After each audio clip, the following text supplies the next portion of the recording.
الحمد لله رب العالمين. اللهم صل وسلم وبارك على سيدنا محمد وعلى آله وصحبه أجمعين. آمين.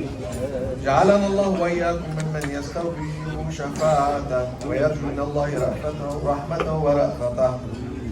اللهم بحرمة هذا النبي الكريم وآله وأصحابه السالكين على منهجه القويم اجعلنا من خيار أمته واسكننا بسيل أمته واحشرنا غدا في زمرته واستعمل ألسنتنا في مدحه ونصرته وأحينا متمسكين بسنته وطاعته وأمتنا اللهم على حبه وجماعته.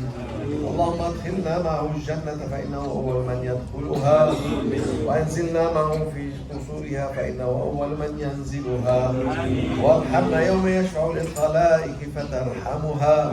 اللهم ارزقنا زيارته في كل سنة ولا تجعلنا للغافلين عنك ولا عنه قدرسنا.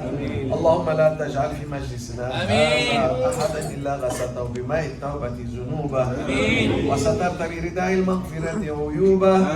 اللهم إنه كان معنا في السنة الماضية إخوان رحمهم الله منعهم القضاء عن الوصول إلى مثلها فلا تحرمهم ثواب هذه الليلة وفضلها. آمين. اللهم ارحمنا إذا صرنا من أصحاب القبور ووفقنا لعمل صالح يبقوسنا على ممر الدهور.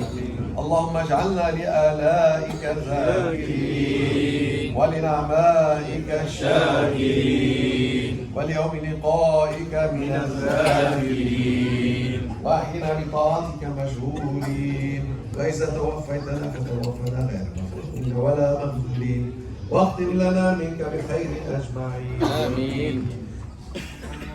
اللهم اكفنا شر الظالمين. اللهم اكفنا شر الظالمين.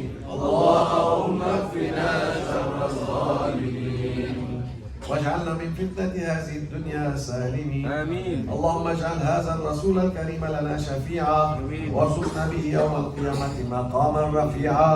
اللهم اسقنا من حوض نبيك محمد صلى الله عليه وسلم شربة هنيئة مريئة لا نظمأ بعدها أبدا واحشرنا تحت لوائه غدا.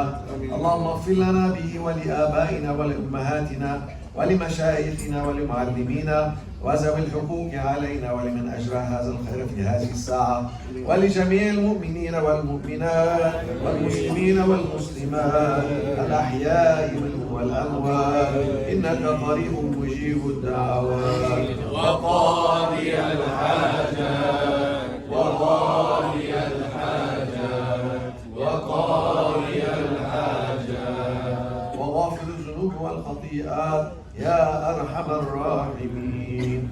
وصلى الله على سيدنا محمد وعلى آله وصحبه وسلم.